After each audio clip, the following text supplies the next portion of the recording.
Slide. We got X-Men. It's time to bring the X-Men. Next time we have him on, we need an intro for Xavier McDaniel. Yeah. What would be your intro song? What would be? Let's bring him in. Xavier McDaniel. Of Mama course, said knock you out. Wichita State Shocker legend, an NBA legend. The X-Men was a great Seattle Supersonic, great New York Knick, played with the Celtics, Suns, NBA All-Star back in 1988. First of all, Xavier, good to have you back on the Morning Roast. Our audience loves you. Oh, and we will get you to the Bay Area. I promise you. Raymond Ritter is one of the most famous alumni from Wichita State. He watch out here. He actually just text me your jersey that he has from Wichita State. What would your intro song be or intro music be if you came onto this radio show every single week? X gonna give it to you by DMX. Wow. Let's go. You did that right up the cup. Yeah, no, that's good. And that fits you, too, because you were a dog in the league, man. You were a pit bull. So we brought you on because you know about these situations. I was reading a book where you got into it with Wes Matthews. You've been into it with a lot. So the Draymond Green situation. What did you think about the situation between Draymond Green and Jordan Poole before the video, before you saw the video? I just thought maybe they got in a heated battle, like maybe in a scrimmage or something, or, that's what most of the things happen when you're in like a scrimmage or something. Right. And then sometimes the scrimmages get intense because the loser may have to run sprints at the end of the day, at the end of practice. And so when I first heard it, I didn't think much about it, but when I looked at the tape and whoever leaked it should get fired. Definitely. But looking at it, I think that they were still talking to each other. They were still mouthing off at each other because most times in a fight, if you're in the park or on the playground playing ball, when a guy walking up to you, you're probably still talking. If you're not saying nothing, then he's going to be doing whatever he's doing and you're doing. So I think they were still mouthing off at each other, and I just think some type of words were said. We don't know because you couldn't hear no audio at all, or at least the ones I've seen, I ain't heard no audio. But, I mean, it's an unfortunate thing, but I'm going to be honest. That happened all the time. I seen a tweet George Carl said that always happened, and it really did. Well, Jeff Van Gundy said it rarely happened. Kevin Durant said it rarely happened. So we're getting conflicting reports. We hear Kenny Smith say it always happened. We just heard you say it always happened. But there's some guys who say it never happens. Well, think about it. If Mark Jackson say something and it's true, Jeff Van Gundy going to go against it. Yeah, sure. And I like Jeff. I've known him for a long time. Coach with the Knicks as assistant coach. But it happened all the time. Even in college, high school. It happens all the time. It just don't be reported. Because who is filming practice in the 80s and 90s? Nobody. We didn't film practice. I've never watched a video of us practice. I think they may have some type of filming on practice where the coaches went back, but we never got a chance to watch those things. So at least I don't ever remember being filmed in practice. So, but I do know fights happen because I've gotten in a couple fights with teammates. And I think with me and Dale Ellis, that was a little bit more personal because I had my daughter in my hand at the time. But people don't even realize. And they say you can't go back from that. Me and Dale Ellis have been friends since 1987. And I still talk to him to this day. It was an unfortunate situation thing that happened. I think he had a lot of things on his mind because I had nothing to do with what him and Nate McMillan was talking about. I just agreed with Nate McMillan. So paint the picture for me here. You're holding your daughter. How old is she? Where are you guys at? Like, I've never heard this story. I would paint the picture for me a little here. She was an infant when me and Dale and others got in the fight in 1990, and I just got a call. He just picked her up and and I was heading back to the office because me and Dale Ellis had got into a skirmish at practice. And so when we got in when I got to the office of Queen Anne, I see him leaving, and I didn't pull underneath. I pulled in front of the building and parked, and because I knew I wasn't going to be there long, and I knew what it was about. And I guess he must have came back up when he seen my car. And so he gets off the elevator like, I should hit you in your fucking head, but you got your baby in your hand. I looked at him and started laughing. Next thing you know, I see a fist coming. It hits me. It dazed me a little bit, but I recovered, and that's how we got into the scuffle and the fight. So things happen. Things can get escalated. But after that, basically, once we got in the fight, all of it came out. We never played together again, but we have still remained friends since. It took maybe a couple months after that. Nate McMillan,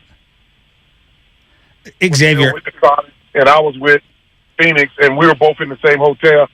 And him and Gary came to my room. Come on, man, we're gonna shoot some pool and have a couple beers. And they the ones who got me and Dale to shake on it, and we hugged. And it's like, man, you guys been brothers, man, for all these years and stuff. And we just let it go, and we've been friends since on. So things can get back to normal, but it's got to be both parties got to be able to do that. Xavier, you just told us that you got punched while holding your infant, and then you swung back? I'm like, that's insane. No, well, I gave you the short version. The short version,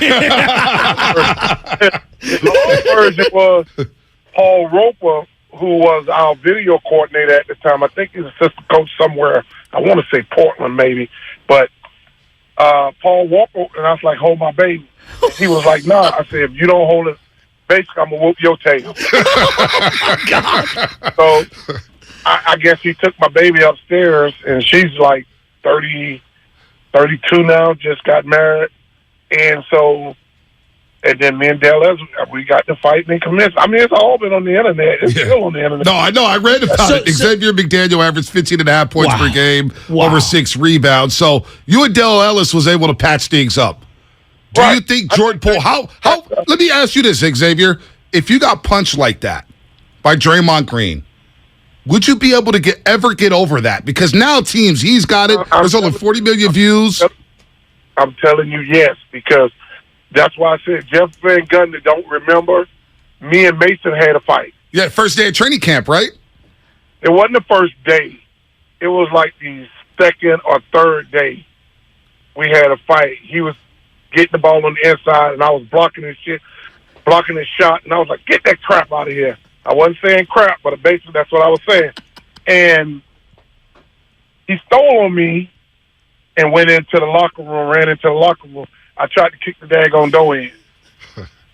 And then Pat Riley had to call a meeting because I was so furious, and I was like, hey, man, ain't nobody going to F and hit me, and I don't get a hit back in. What happened? He got cut off. I don't know. Got cut off? What's going on? I have no idea what happened. So I'm doing like a bunch of stuff at once. Yeah, no, we had to double dump him there. I'm going to get him back on. Okay. All right, we'll get him back up. I got tears coming out my eyes. Okay, B. Hold my baby. I'm going to go take... That takes the whole hold my beer to a whole nother level. Hold my baby. Oh, my God.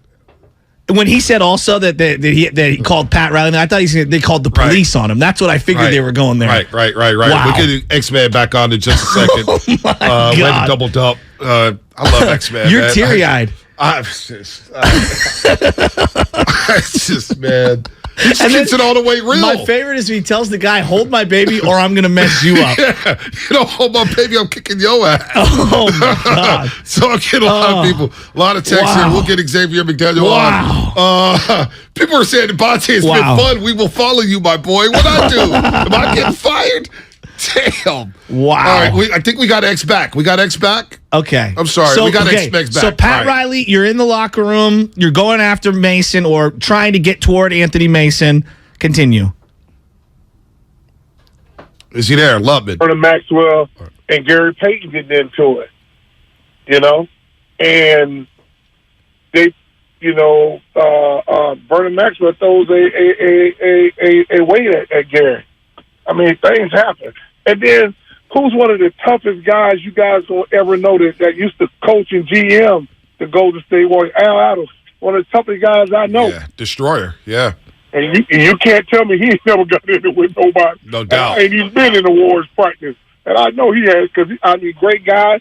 I'm not sure if he's still alive. Yeah, he's still hanging on. Yeah. He's still hanging on, X. Yes, I had great conversations with him. Even when I was coming out of college, and and coming into that rookie class of '85. I mean, I sit down and spend a whole day with him and stuff. So, and I know the type of player, coach he was.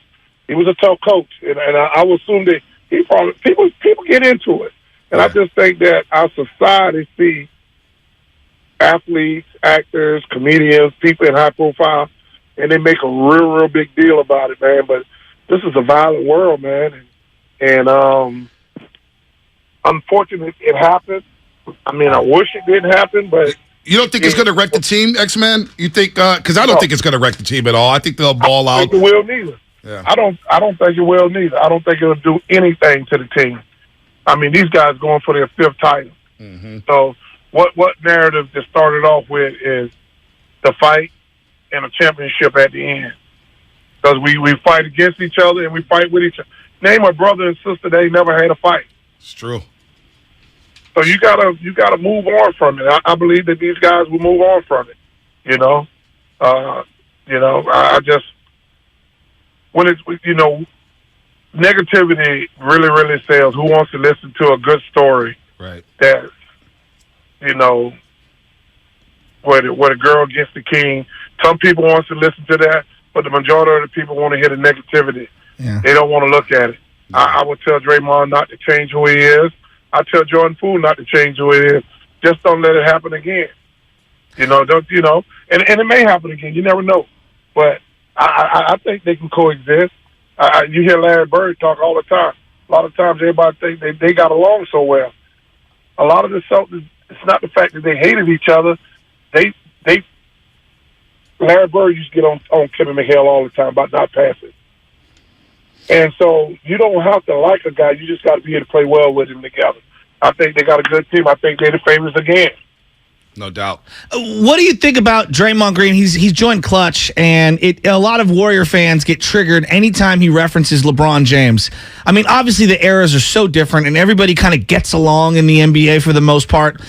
I guess outside of Poole and Draymond in this situation, but he references LeBron a lot. How would that float with you as a teammate if somebody on your team referenced someone else from another team that much? Everybody used to reference Magic Johnson in the mid '80s because he was the premier player on the West Coast at that time.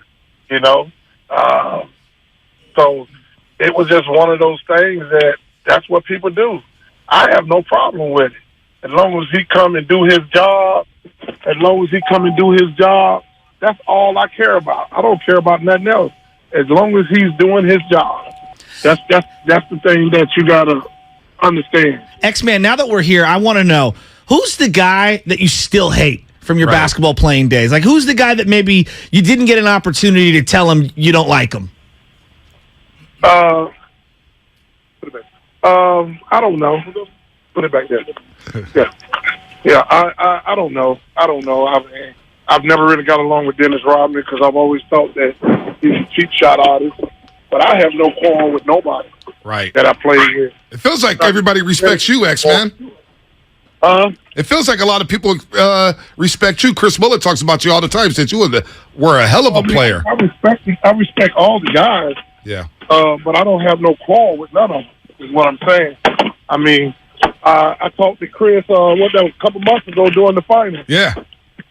And, I never really got to know Chris that well because that's just the way it was in the NBA back then, where you're talking about, I didn't know who Chris was until, college. When I start realizing, X-Man, what car are you in right now? What are you doing? Pumping gas right now? What's going on? Asking someone to hold your baby? No.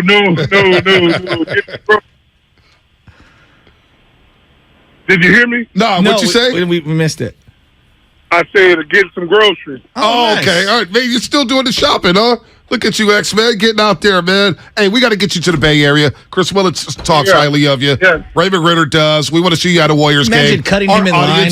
Dude, our audience loves you, too. X-Man, thanks for the time, as always. Yeah, y'all just got to let me know when, man. Absolutely. I want that uncensored podcast. Oh, here we go. Here's your song, X-Man.